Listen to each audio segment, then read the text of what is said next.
You're listening to the Journey to Launch podcast, how to build a bigger life, not a bigger lifestyle, and become a master of your money with Adam Carroll.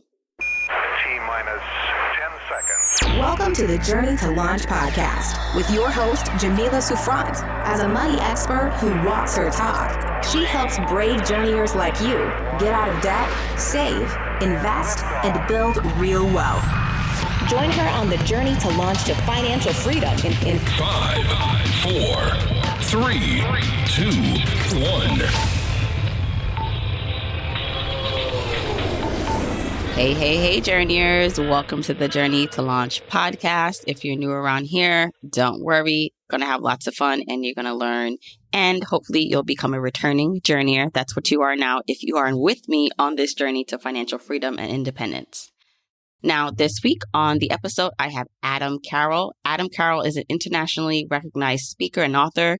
He's a 2-time TED Talk speaker with one of his talks surpassing 5 million views. Creator of the documentary film Broke, Busted, and Disgusted, and works with companies large and small on culture initiatives and engaging human capital.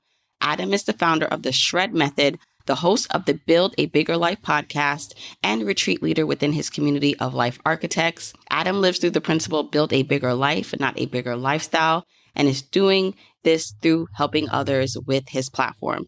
And I was really excited to talk to Adam because I could tell already by his content that we are similar in the approach of thinking about building your life and then having money be something that funds that life. So going within to really understand what matters to you the most, and then being able to craft the life you love. And of course, using money to fuel the things that you want, right? So using money to have the things that you want, but not letting money decide what it is that you truly want. So a really enlightening conversation that I think you'll enjoy with Adam. First, a word from our sponsor, DCU, also known as Digital Federal Credit Union. Now, at their core, credit unions were founded on the philosophy of people helping people. For individuals that might find themselves part of the underbanked or underserved communities, credit unions offer individuals a safe place to manage their finances or help fund purchases as an alternative to other financial service providers like payday lenders. At DCU, the credit union places an enhanced focus on financial education by offering learning modules on key financial topics like budgeting, saving for the unexpected, building credit, and much more. DCU also offers a secured credit card that could help individuals establish or improve their credit by borrowing securely against their savings balance. To learn more, check out dcu.org. And stick around to the end of the show for a new segment called the DCU Money Tips of the Week, where I'll be sharing tips to help you save and manage your money so you can reach your goals. If you want the episode show notes for this episode, go to journeytolaunch.com, or you can click the description of wherever you're listening to this episode to get the full episode show notes. Now, if you are a new listener to the podcast or an OG journeyer, I've created a jumpstart guide to help you on your journey to financial freedom. It includes the top episodes to listen to, the stages to go through to reach financial freedom, resources to help you, and so much more. Get it for free by texting LAUNCH to 33777. Text LAUNCH to 33777 or go to journeytolaunch.com/jumpstart to get your guide for free right now. Okay, let's hop into the episode.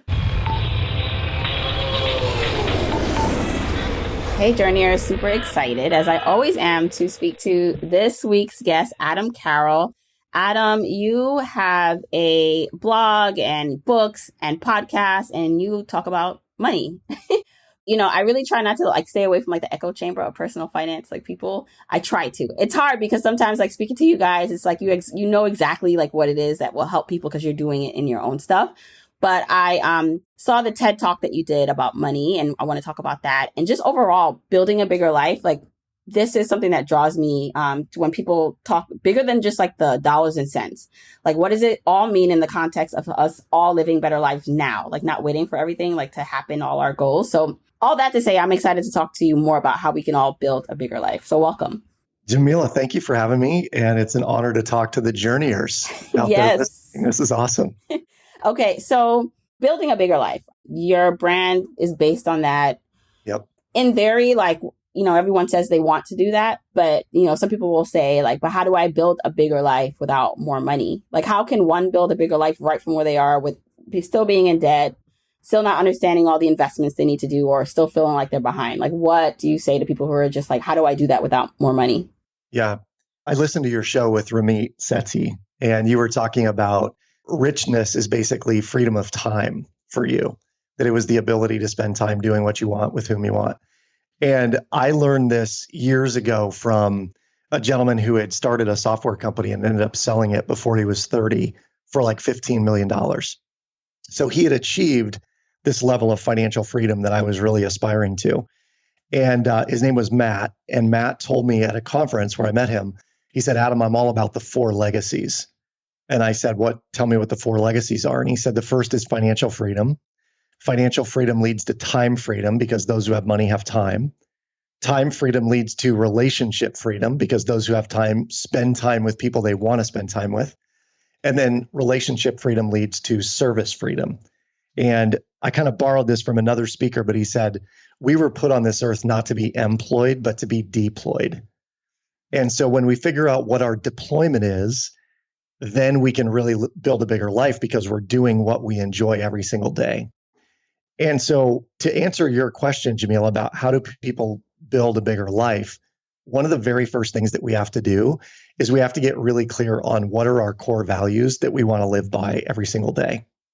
And it may seem like completely removed from money, but it's truly not. Like for me, I know that my 5 core values are family, freedom, love, growth, and connection.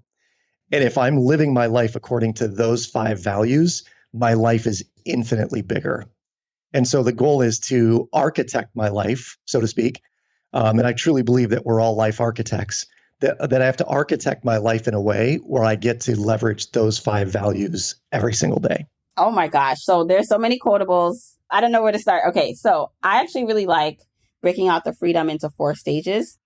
And I think most people actually, in the way, I don't know if it's meant to be in that order, but I do believe most people think in order for me to have the ultimate freedom of like service to like, give in the way I want, like they have to be financially free and then time free and then a relationship and then so on.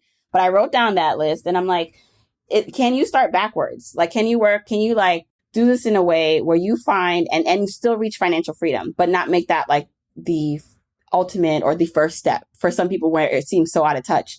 But like, how can you give in service despite your current situation? And then how can you choose like the relationships you want? Like you actually have a choice. You don't have to wait for financial freedom to do any of the other things, but maybe you can't do it to the capacity you want, but you can do it. What do you think about switching around? If there is an order, like switching it so that the finance part of it is actually like the last part. It's kind of like the byproduct of everything else. Yes. I love this question. And I've gotten this from a number of people who will say, I don't know that it has to be in that order. And I would agree. I think you can do this in reverse order, or you can mix and match what you want to when you want. Candidly, I think that, and I don't know your particular situation, family and money and all of that, but I would assume that when you started putting out content, it was really more about being of service to other people because you had the story you wanted to tell. And I think those of us in the financial education community, we start doing this because we just have this desire to serve. We want to create content and help people. And then eventually we build this massive relationship of folks who are also in our sphere and those who are helping in terms of a tribe.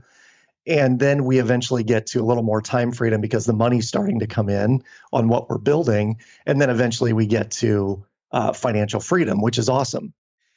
The way that I approached it, because I had met Matt and he laid it out exactly, it has to be money, time, relationship, service. For me, it was studying really hard about how would I create financial freedom in my current state or status or income level. And so I wrote about in my book called Mastery of Money for Students that it's really about playing 2 things simultaneously. You play great offense and you play great defense. So from a defensive posture, my wife is an amazing couponer. She will cut costs. She'll have 12 tabs open on Google Chrome trying to find the best deal on a pair of pants for my son. You know what I mean? And she's great at defense, but I particularly think I'm really good at offense. So the 2 of us together make a really effective team because we're constantly trying to limit our expenses and maximize our income which in my world creates this giant spread, which I call the life factor.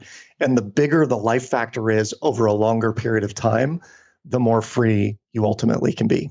Yeah, I love that. And it's so many ways you can look at this. If you have a partner, it's great if maybe one has a specialty in the other, either area. You may just be a single person or the person in your family who is like really the one thinking about all this. Cause let's be real, like some people like have partners and they're not really involved like financially, like they're not like helping with that at all. So I would say this, like my husband, like he's involved, but he kind of like leaves it up to me. Like he follows my lead, which is fine. But it's really like being able to like, and I wrote this in the notes that I sent to you before, is like finding that balance, because one of the things that you talk about in your TED talk and in your content, and we'll get into like this idea of invisible money and financial abstraction, that like the fact that especially nowadays, money is not as real as it was before. We don't see it, especially our children don't see it. They just see cards and money, just like things being bought without understanding the value of money. That's what sends people into a lot of financial trouble. And you talked about kind of money is not limitless when it comes in that area to like spending. But then on the other side, having an abundant mindset on income and earning money, especially as an entrepreneur or just, anyone earning money, which is everyone, hopefully. How does one balance that? Because let's say you're the same person. If one person is like just focused on cutting expenses, then they may be fine. They have a partner that can take on the abundance mindset, then maybe that's fine. But I've also found that it's been hard, like being one person and trying to balance those two things in me. Because while I'm like, okay, I don't want to spend that, like, it's only $10, but it's $10 that we can put towards something. But then on the other side, undervaluing maybe the income that needs to come to me in order to be abundant. So what are your thoughts on that? I think finding the balance is a really tricky thing. And I think particularly in couples, one of the things that has to happen, in my opinion, some people out there will say, no, two different people can do this differently. And you could have a couple that has two separate accounts and spending money that's different and all that. I truly believe that my wife and I getting on the same page was crucial in our journey to financial independence, financial freedom. We read a book years and years and years ago called Smart Couples Finish Rich by David Bach. And David, is a monster in this industry. But his advice was so straightforward and it was needed at the time. But it was basically get on the same page about what your future vision is for each other and for the relationship, for your children. And when we did, it was much easier for us to create balance because we said, hey, we really want to take cool vacations every year. We really want to make sure that our children are able to do athletic activities and take lessons in certain things. And there's expense that goes along with that. So the trade-off that we're going to make is in going out to eat, as an example. And lucky for us, my wife loves to cook, and she voraciously took on that task of making sure that she was cooking all the time, but she loved it, and it feeds one of her passions. So I think in finding the balance, going back to my original statement, if you know what your values are, and what's your husband's name, Jamila? Woody. So if you know what Woody's values are, and Jamila and Woody can come together on, hey, here are 10 values we got to live up to every day, and we're going to do our best to get 7 or 8 of those every week, you can create balance without having to overspend in one area or another. Yeah, that totally like makes sense. And as you're saying it, I'm like, but I want all the things, right? Like I still want to go out to eat. I still want right now to live in New York, which is expensive. Yes. I want to send my kids to extracurricular activities. I want to take nice vacations. I don't do all those things right now, but those are the things that I aspire to want to be able to do, even while on the path to financial independence. And so I also think it's a matter of maybe not all the things now, not now, but later with some of it. Yeah. I think I mentioned pre-interview, I've been on 750 college campuses over the last 15 years doing a program. Originally, it was called The Money Game, and then it was called Mastery of Money. And having spoken to hundreds of thousands of students, my lasting final message to them was always this: you can have everything you want in life, everything. You just can't have it at 22. And there will be people who will want to sell it to you at 22. But if you buy it all at 22, you'll be paying for it at 32 and 42 and 52 and 62. So if you can be a little bit patient and impatient at the same time, you can grow a massive amount of assets and resources and passive income that allow you to afford whatever you want. Yeah, that's an important distinction. It's not denial forever or denying yourself from these things that you want. It's just for the moment. And then finding those pockets of enjoyment in the meantime so you're not depriving yourself. Exactly. Exactly. I'll give you a case in point. I had this big vision, two actually, that kind of coincided. One was to pay off the house, to just have to live completely mortgage free. And the other one that kind of came at the same time was I wanted to spend an extended period of slow travel time in Italy because I just had romanticized what it would be like to live on the Amalfi Coast and be there with my family and so on and so forth. So both of those actually coincided in the same year. I paid off my house and we ended up spending a month on the Italian coastline. And to get there, what it required was we did a couple of years of not overindulging on vacations. We had like staycations and a couple of drive vacations. But where we didn't spend the money on that, we were either pouring it into blasting away the mortgage or setting ourselves up so that we had the money set aside for this European vacation. And a lot of people were like, well, I don't know how you'd even do that. And what they see is the event, but they don't see the 18 to 24 months leading up to the event, which made the event possible. Yeah. And it's being also clear on what the trade-off is, like what it is that you are delaying, because then it makes delaying it not so hard. I mean, it's still going to be hard. And, it's a decision to make every day that you're going to stick to your goal. But I think knowing that, hey, in 2 years, we'll be able to do this and we'll still have fun in the meantime. It won't be at the same level. But I think that allows you then to put that work in to get it done. For sure. So you talk about, your TED Talk, which I watch, you talk about money and financial abstraction and how it puts people more at risk with money. Can you expand on that? And then we'll definitely link the TED Talk in the show notes. Yes. So when I started speaking on college campuses, the average amount of debt for students was hovering in the like $20,000 to $25,000 range. Over the course of 10 years, I was hearing numbers of 40,000, 60,000, 80,000, and it literally was doing these market jumps every couple of years. So I started wondering, why are we getting to a point where young people are willing to borrow, in some cases up to 6 figures, in order to get a degree, to then go out into the workforce and make $35,000 or $40,000 a year and struggle financially for an extended period of time? And what occurred to me was that many of them had grown up in a household where either A, they didn't make any decisions about money, or B, they were never exposed to mass decisions. So they would spend maybe $20 or $50 at a time, but they had no context around what it was like to drop $5,000 or $10,000 on something. And so to bring it home in my TED Talk, I was playing a game of Monopoly with my kids and realized that it was more about rolling the dice, Jamila, than it was about playing the game. And the game of Monopoly, as you know, is about bankrupting everyone around the table, making sound business decisions and buying real estate and leveraging up properties and so, all of that. So I'm playing with my kids and I started wondering, is the reason they're playing this way because the money isn't real? It's just paper, slips of paper. And then I started combining that with all the experience I had on college campuses, where it's like, well, maybe the students are making the decisions they are because the money isn't real. It's all just slips of paper. We sign off on a document. They give us $20,000 for tuition. We hand it over to the school, but we never see it. And would it be different if you literally had $20,000 given to you, and then you had to usher $20,000 over to the bursar's office or whatever? It might feel different, right? Oh yeah, when you put it that way, I'm like, yeah, it would totally feel different doing that. So I decided that I wanted to do this experiment where I would play Monopoly with real cash for 2 reasons. Number one, I wanted to see if my kids played differently when there was actual tangible Benjamins on the table. And number 2, I wanted to show them what $10,000 in cash looked like. So they would realize like, oh, it's a lot, but this is doable. Number one, oh, it's doable. People can save $10,000, because I think there's a lot of people out there, and I would venture to guess like 98, 99% of America is thinking, I don't know that I could ever save 10 grand. But in reality, saving $10,000 should be something we can all do. And we need to get to that point to then realize how easy it is to accumulate wealth, in my opinion.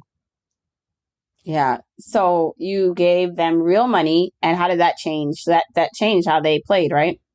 It did. So Each of my kids have a personality. My daughter, she does not generally buy a lot of properties. She plays the luck strategy. She loves chance and community chess cards. My youngest son buys everything that he lands on with no exception when he plays. And my middle son is very strategic. He buys boardwalk. He buys boardwalk and Park Place when he can afford it. But in the build up to that, he buys all the railroads and all the utilities. And when they played, my middle son still bought utilities and railroads, but he bought Oriental and Baltic Avenue, which are the cheap properties. And when I asked him why, he was like, Dad, they're just more affordable. And then he immediately put houses and hotels on them. And that's what bankrupted everybody. My youngest son, who buys everything, became very, very conservative. And this was a big deal, Jamila, because he's a kid who he gets $5 or $10. He was like, okay, I'm going to go buy gummy worms, right? He's all about spending it. And ever since that exercise, and we kind of put some rules in place, he's a kid who always has cash. And he's very conservative about when he spends money, how he spends money. And then my daughter just loves having cash on hand. So she didn't really change a lot, but she's very much more mindful about how much she has and making sure she knows where it is. Yeah. And this is really important because I'm a mom and I have a lot of parents who listen. And then so I want to talk about it from the perspective of raising children who are aware. My mom texted me because one of my earliest memories about money was my mom taking me to a bank to open up a savings account at about 6 years old. My oldest is now about 6. And so she texted me. She's like, oh, you should take Zach to open up his account. And he had an account. Actually, I did it when he was like 1 or 2. But like, I actually want to take him with me to like get that experience the way I remember it. And so important to me, I know important to a lot of people listening. And then this is going to be probably maybe the same question. Another question is how we're parented ourselves, even if we don't have kids, how that impacts how we deal with money. So how can we raise more financially aware children? How did you do it? I know you did the game, but like what other things did you do? And then how can we recognize where in ourselves we need to reparent the way we saw money? So one of the things I mentioned in the TED Talk was there was a study done years ago. It's been replicated a number of times, but it was basically young leaders within companies. And they were some of the youngest CEOs. They were asked, what is it that put you on the path to this CEO position in your company? And I don't remember what percent it was, but it was a large percentage of the respondents said, early on in my career, I was thrust into a leadership role, but I had really great mentors alongside me. And they were the ones who were coaching and guiding my decisions, which put me in a position to succeed once I get into a legitimate business leadership role. I sort of extrapolated that study with money and said, if we want our kids to succeed with money, then we have to, A, give them money or allow them to make money at a very young age, and then allow them to make decisions around money at a very young age that is entirely their decision, but we get to mentor and coach them. So what you find happens most of the time, particularly with 6-year-olds, and what's your 6-year-old's name? Zach. Does Zach go to the store with you? Does he like to go shopping? He likes to. We try to avoid it right now because it's just a lot. But no, he is definitely, I can see him being a spender. Yes. So here's what I find is that when families take young kids to Target as an example, and I've seen more than my fair share of young, toddler and elementary school kids throwing a fit in Target. And you start to legitimize what the behavior is all about. Like they want the thing, but they can't have the thing because the parents have said no. So they have no control over it. But what if we gave the control back to them if they had money in hand and they said, I want this Nerf thing or this Lego set or whatever it is. And you said, well, Zach, that Lego kit is $19 and you only have $12 and you get $6 every week. So how many more weeks would it take for you to save the extra money for that Lego kit? 2 more weeks. Okay, well, so in 2 weeks, we'll talk about Legos and we can either come back and get it, or by that point, you may not want them anymore. And so what we're doing is we're teaching, number 1, they get to make the decision. Number 2, we teach delayed gratification. And number 3, when they make the decision, there's a little bit of pride of ownership because it's not about you buying them some tchotchke. It's about them spending their own, quote unquote, hard-earned money for doing some chore around the house that allows them to go get it. So first of all, does that make sense? It does. And I'm like, okay, I'm going to do that. That's good. So we did two things with our kids to answer the other question you asked. How do you build awareness and potential in your kids? Number one, we implemented an allowance program almost immediately after the Monopoly game. And basically, it was $1 per year of age per week that they received. So Zach would get $6 a week. And some parents are like, that's a lot of money for my kid. $24 a month seems like a lot. But 10% goes to saving, 10% goes to investing, 10% goes to giving, and 70% is theirs to keep as they see fit. Do whatever they want with it. The wrinkle in that was they had to, and this was an absolute must, they had to have $300 in an emergency fund by the time they were 5. They had to have $500 by the time they were 7, and they had to have $900 in savings by the time they were 9. I'm sorry, was it 3, 5? It was up to $500, I think, by the age of 9, and then they ended up scaling up. Each of my kids had over $900 by the time they were 9. But at $500, it was 62 or 64% of the American populace, according to CNN Money, could not come up with $500 cash in the event of an emergency. I started looking back at that data and thinking, that's just habit. That's just poor habit setting. That if you have the habit of saving money, it should not be that difficult. I know college kids that can save $500 in a year. So if we can teach young people that you always have $500 in an emergency fund. And I'd had people say at 9, like, what kind of an emergency would need $500? And I told them none. But if they have $500 at 9, they're going to have $500 at 19 and 29 and 39. They're always going to have it. And so for us, it was all about setting the right habits and creating behavior that created those habits for them by offering them things like the family 401k plan, where I would double whatever they put in the invest jar up to $25 a month. And my middle son, he did it every single month. $25 doubled to 50 every month.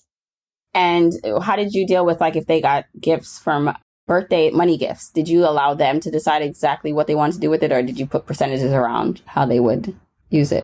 We did the same 10, 10, 10, 70 with money they were given. I still added the family 401k plan. So I would double any money they put in from gifts. And my intent with that really was, number one, I wanted to have them delay gratification. So it wasn't like, I got $100, I want to go to Target and blow it right now. And number two, I also wanted over time for them to get really into the stock market and understand what it was like to put money into an investment vehicle that they could track over time and watch it grow.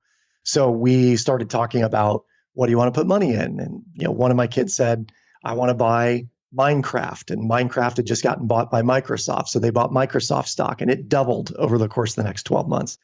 One bought Hershey's chocolate because we had read an article that Hershey's is a very capital efficient company. And then the other one, I'm trying to remember what he invested in. I'm sure it was Apple or Tesla or something he was geeking out on at the time.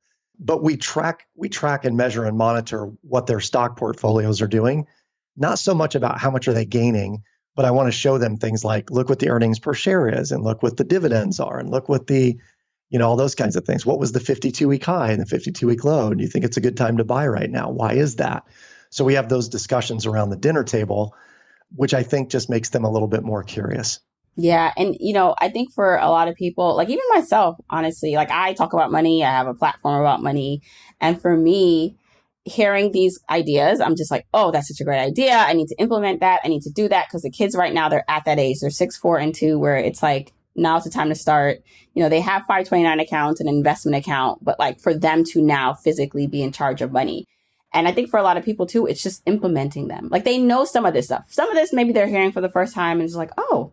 But I feel like for me, a barrier has been just like time. Like, okay, this is going to take some planning and timing. And of course, like the work, like there's not a million other things on my list to do. And I think that happens for a lot of people where it's just like my mom growing up, at least she took me to open up an account, but she didn't have time. Just like people listening now, maybe they're a single parent, single mom. They don't feel like they maybe have the time to dedicate as much. But I guess it's important to understand that we have to figure out a way to implement some of this stuff. If we're raising kids, we want them to be financially ahead than where we are. We have to figure out how to put it in our schedules. I could not agree more. And I think as a suggestion to do that, just in kind of on the fly, is there are teachable moments happening all the time. And one of those teachable moments might be when you swipe a card at the grocery store and you turn to your child and say, now, where does this come from? Where does the money go? Where does it come from? And how would we use this effectively? Or what do you notice when I use this? Where do you think the money is coming from? Because some kids, if you were to ask kindergarten children, where does money come from? They'd say the machine out in front of the bank. You go to it, you push in a number, and out pops money. At one point, and I mentioned this in my TED Talk, I used Apple Pay for the first time. And I was like blown away. This is so easy. I just hit it on the terminal. It takes money right out of my account. And my son said, I can't wait to get a phone so then I can pay for stuff. And I was like, hold up. This is not how you pay for stuff.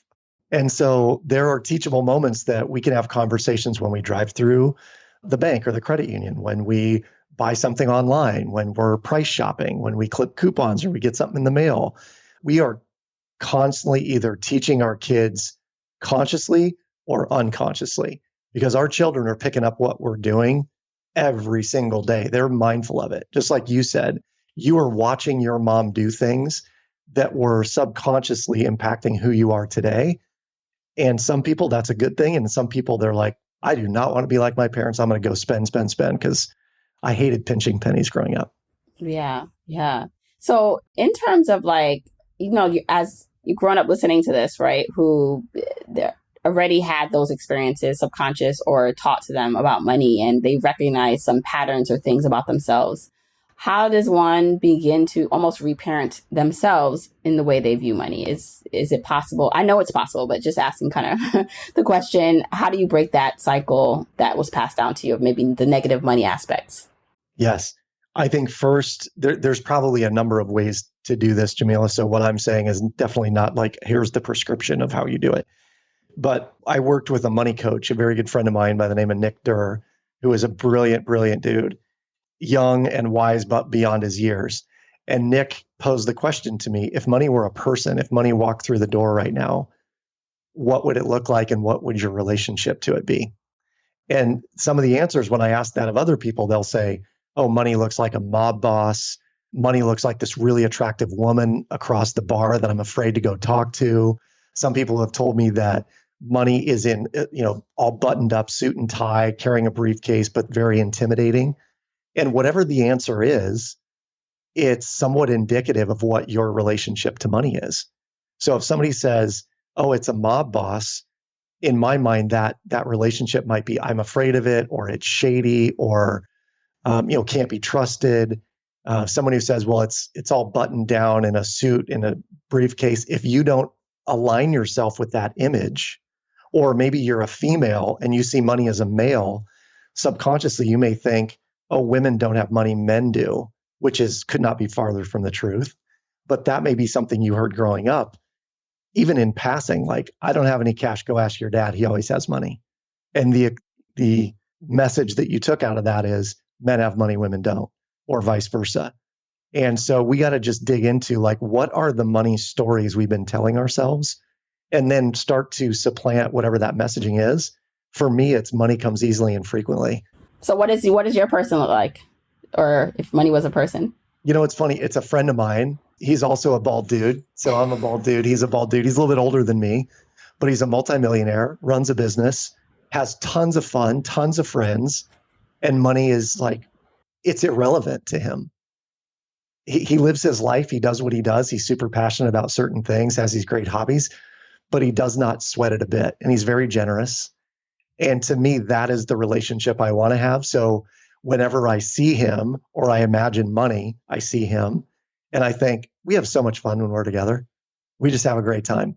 And so that's my relationship to money. It's abundant, and I can't wait for that, for that money person to show up in my life again. Okay, so I'm going to what does it mean? Because I just try to think of my money person and I thought of a clown. I don't know what that means.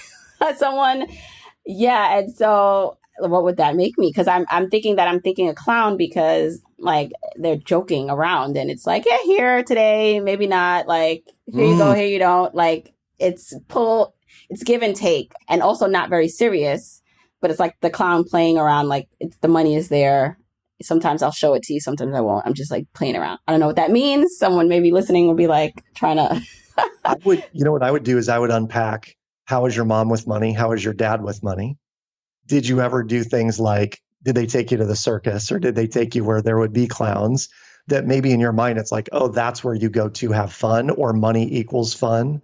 It could be any one of those things. Yeah, it's interesting. Well, I'll think about that a bit more. So everyone, I want you to think about what money looks like for you. I think that's a really interesting exercise. Okay, so one of the other questions that you say everyone should ask themselves is why money is important to them. So why is money important to you? Why should everyone ask themselves this question? On the surface, it seems very basic, but like let's dig into that question. Some of this goes back to how I was raised and what I saw growing up. My dad worked very hard all his life and was able to retire and has a comfortable retirement with my mom. But one of the things that I noticed growing up was he was very tied to work. He was very tied to having to be gone, and incidentally, I kind of followed in his footsteps in some of my work modalities. But I think what I equated money and why money was important was money gave you choices and options and flexibility. And so part of what I mentioned earlier about traveling to Europe and spending a month in Italy, where most people would say, well, how on earth do you do that? Money's how you do that. Creating time freedom is how you do that. I wanted to have relationship freedom with my kids and my wife to go do that. But money was what made it all possible. So for me, the reason money is important, my why, is it gives us choices and options and flexibility. And one of those, any one of those, would be in my top 5 core values. By the very nature of acquiring wealth or creating resources, passive income streams, whatever it may be, one of my goals was, how can I fulfill this core value of freedom and flexibility? Yeah. Because, it's that going back to what you think money is going to get you, right? So like if someone says their goal is to buy the car or the bag, which is not a problem, you like that stuff, or to have $1 million, right? Like I always go back to what is the feeling that you're trying to attain? Like the feeling is security. If there's ever a thing of security nowadays, or at least security from immediate, being able to cover your expenses in case something happens, right? And pay your bills. Or the feeling of having the car or the nice bag is like a feeling of pride and a sense of ownership in something, and, proving to others and maybe yourself that you're at a status level, whatever that is. So I think it's important to really like keep asking the deeper questions on, it's not like, okay, I want time to travel, but what is that feeling that you're going after? Like keep going deeper into what it means for you. I mentioned Nick before, my friend and the money coach, Nick Durr. He would ask that question. So tell me why money is important to you. And you would say, because I want it to be able to travel. Okay, why is that important to you? Well, because I like to explore. Okay, and why is that important to you? Because my mind is open to all sorts of new things. And why is that important to you? And eventually you ask it 7 or 8 times, and you might get to the heart of it, which is ultimately that, money actually allows me to explore curiosity. Or money is, my way of changing the generational history of my family. Or, it's going to be something and you're going to find it, but you do have to keep peeling the onion back. Yeah. So wanted to also talk to you because I know, you run a business. This is what you do full time. You write books, and like your idea of financial independence, like where you are on the path. Like, so are you at a point where if you literally said, I'm not doing any of this anymore, I just want to like hang out, could you do that? And if so, what motivates you to keep doing your work? And then if not, like where do you see yourself on the path to financial independence? Yeah. Part of the reason that I'm intrigued by everyone's answer when you ask this question is I was told years ago that wealth is actually a component of time. And so the amount of wealth that you have, you can equate back to how long can you live your existing lifestyle before the money runs out. And so everything that I always did, and I think the FIRE philosophy and methodology, kind of the mentality around FIRE is kind of a byproduct of this or an offshoot of this. How long can you last given your current set of expenses before the money runs out? For me, it's decades. I could live decades at this point, before the money ran out, living exactly as my wife and I live right now. And we're looking forward at the prospect of, our kids leave the home. When your kids leave, it gets a lot cheaper to live, I think. We may travel a lot more and go out to eat more. But at the outset, I think it's going to be cheaper to live. Candidly, I think we are very, very close to fire where we could just pull the ripcord and be like, okay, now we're good to go. What keeps me going is, number one, I'm a writer and and I love to speak. I get paid to be a professional speaker most of the days. And I'll always have a story to tell. So because people pay me to tell stories, I love telling stories. I don't think that I'll ever quit doing that. And I love to write because there's a guy named Jim Rohn who used to say that what people will know you by in the future is our pictures and our words. And so for me, the more I can write and the more I can sort of tell my story or other people's stories, the longer the message lasts. So in short, we're really close to fire, but I also don't know that I'll ever stop doing what I'm doing. Yeah. And I think that's like that beauty of it is when you're doing something already. And I think this can be the goal for everyone, even if you're not going to reach complete financial independence in the time frame you want, is to find that thing that you can do that even if you did reach financial independence, you want to still do it. And because I always think I started Journey to Launch to chronicle and show like my path. And then it became almost a catalyst to helping me reach financial independence. Like that's the goal now. But like if and when, not if, when I reach my goals, my financial independence goals, how would I change? What would I do differently with Journey to Launch? Like, I would love to say that right now, like I'm doing exactly what I would do if I was financially independent, but I'm not. Like, just like the business has to earn money for me to be able to continue to do this. So there are probably things that if I really had like the option not to do, like I would be like, I'm not doing that. Right. So I feel like my options would change. And so I feel like people are in this position where they're trying to figure out what is it that I'm doing and how can I live a life that I enjoy now, but I still have to like reach my goals and compromise a little bit, like balancing that with this idea of, but like living that free life before you get to independence. Yeah.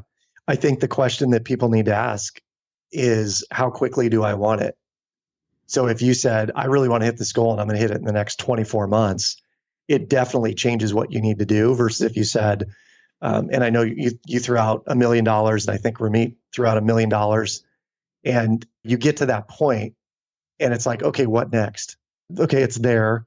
And how does it make me feel? Some people, candidly, Jamila, feel just as insecure with $1 million in the bank as they do $100 in the bank.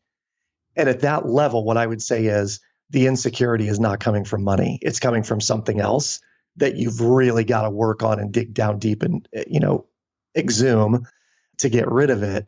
Because at some point you're going to be good. I think you got to ask, how fast do I want to do it?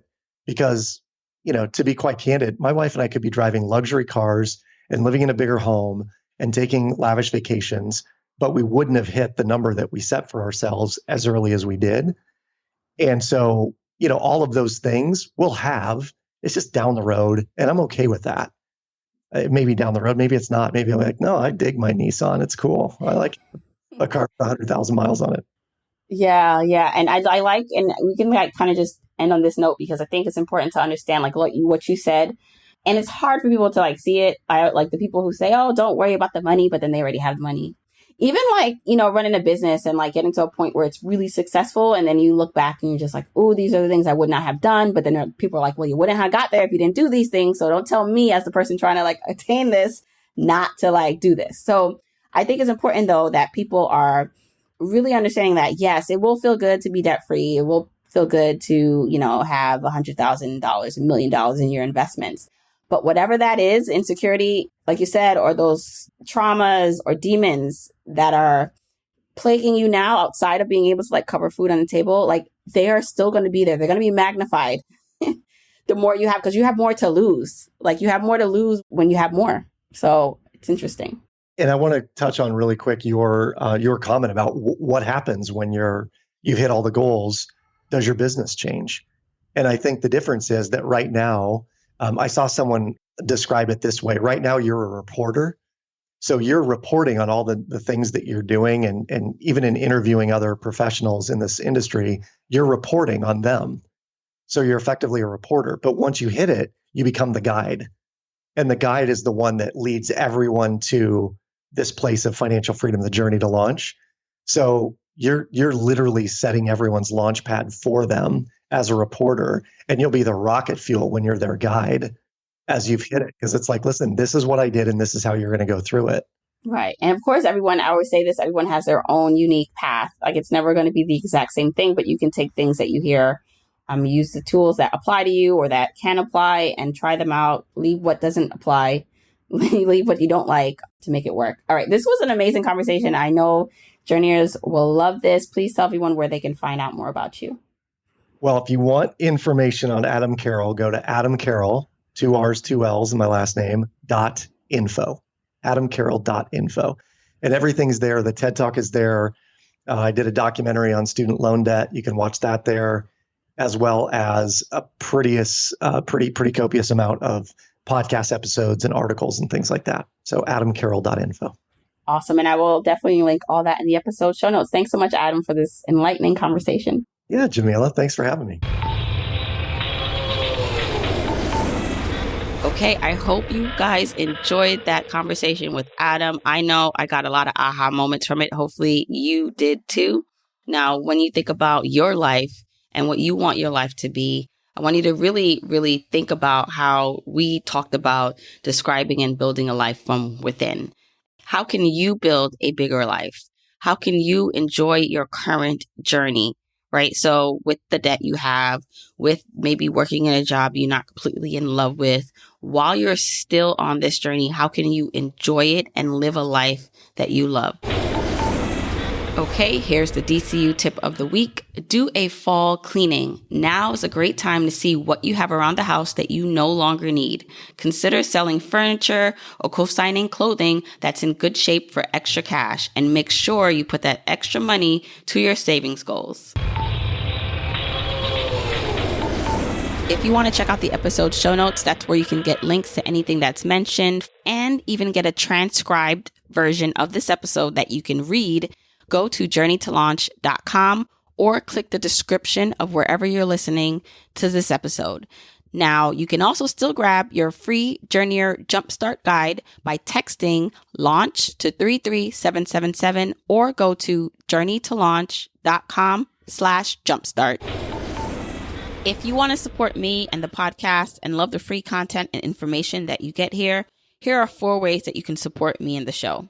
1, make sure you're subscribed to the podcast wherever you listen, whether that's Apple Podcasts, that purple app on your phone, your Android device, YouTube, Spotify, wherever it is that you happen to listen, just subscribe so you are not missing an episode. And if you're happening to listen to this in Apple Podcasts, rate, review, and subscribe there. I appreciate and read every single review.